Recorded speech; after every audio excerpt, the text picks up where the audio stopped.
When it comes to same-sex marriage, my basic view is that on a societal level, I think that the only relationship that society has an interest in is a heterosexual marriage that produces children. I think that's the best kind of relationship for the generation and upbringing of children. That said, I think government should completely stay out of all this crap. And the reason I say that is because, one, the government sucks at everything.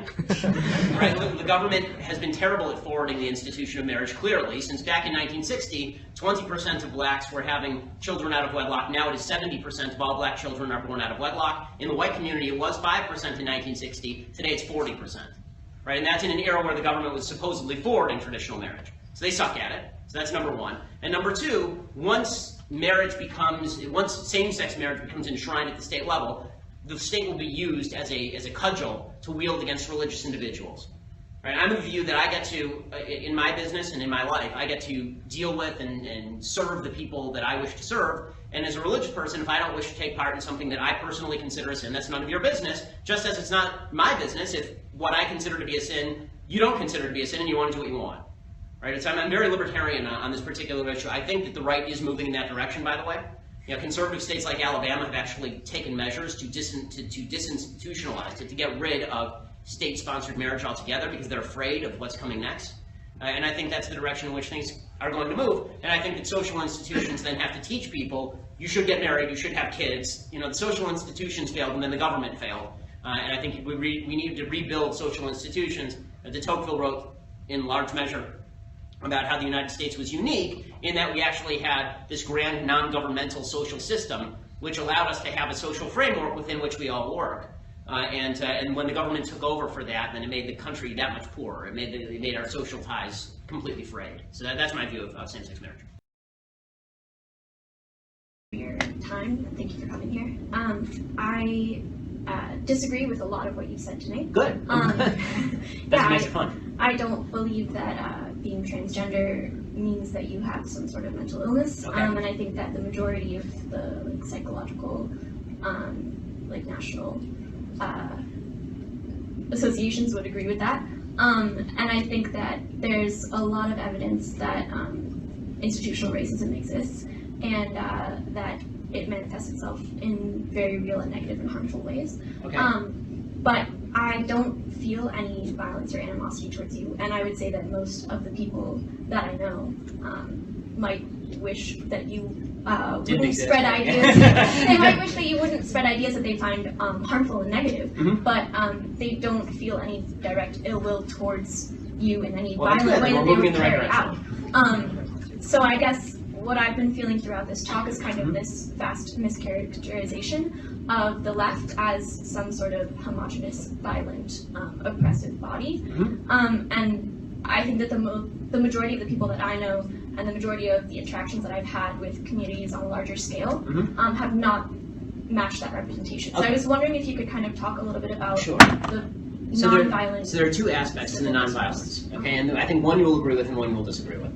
So the one that you will agree with is the one that you've already agreed with, which is that you don't get to hurt people just because of what they're saying, right? This we all agree with. This is also the distinction. There's a reason I use the word leftist and not the word liberal. I think there is a distinction between people who are liberals and people who are leftists. I think that people who are liberals may disagree with me on politics, but they don't feel that they get to use force to shut people down. Leftists don't feel the same way. So that is an actual distinction. Now, here's the part where we'll disagree.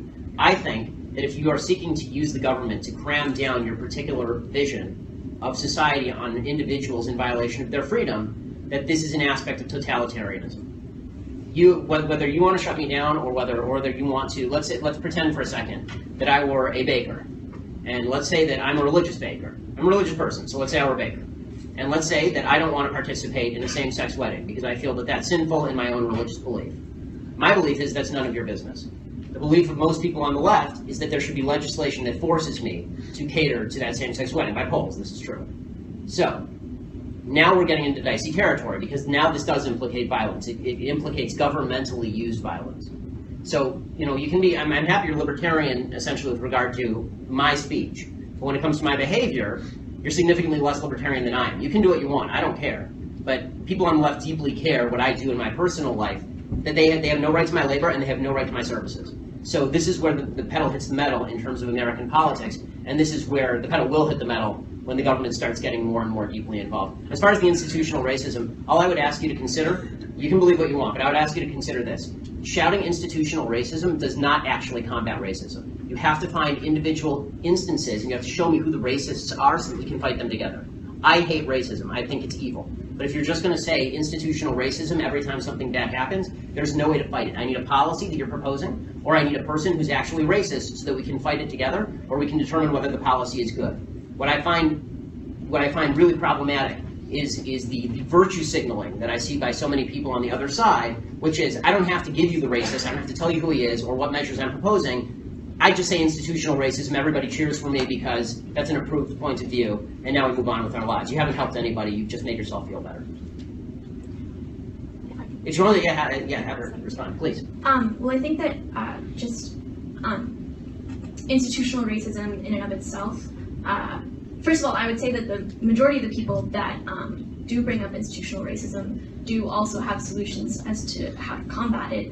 But I think that invariably involve encroaching on other people's liberty. But yes. Well, I would just say that there is kind of, again, I feel like you're painting a wide and diverse group of people with the same brush and saying that if you can't point to a policy or if you can't point to a person, then you're just wasting everyone's time. And I think that a lot of people are trying to point to policies, and while I think that the idea of pointing to a racist person is fundamentally in contrast with the idea of institutional racism, because institutional racism grapples with implicit bias in the society as a whole, or not like it goes to the machine, but in individuals. Unless you're connecting that to a policy, it's a cop-out. Because now we're ghost hunting again. If you just said to me, we have a problem in American society, income inequality, right, is a problem in American society. If you just gave me any problem, and I said, well, that's the Bilderbergs' fault, right? That's the fault of the Bilderbergs, right? It's a conspiracy, it's the fault of the Bilderbergs, right? There are all these conspiracy theories about the Bilderberg group. Now, let's say that it's the Bilderbergs' fault, or it's the Protocols of the Elders of Zion. It's whatever it is. There's some conspiracy out there. You would say to me that's not useful because what are you even talking about? When you say institutional racism, it's too broad. You at least have to name me the institution. Which one is the racist one? Which institution is racist? Tell me which, so we can fight it seriously. So we can fight it together. Just shouting slogans like institutional racism is not effective. Shouting white privilege is not effective. I want to be on your side. I do. I want to fight racists. I think racist behavior is evil. I want to fight it with you, but I can't fight it if you're not showing me what it is. And we have to decide together if the policies you're proposing will alleviate racism or exacerbate racism. And it turns out, I think that a lot of the policies proposed by the left, I think institutional racism is usually a lever for proposing a policy that is actually unpalatable to freedom, and then castigating people on the other side of that policy as being in league with the institutional racism. The policies are good or bad without regard to words like institutional racism, is what I'm saying. Honestly, I'd love to sit down and talk with you for an hour about it because it's a worthwhile conversation, and I think we could actually get somewhere with it. But I think that slogans generally tend not to be particularly effective in getting us to solutions. Okay. Thank you.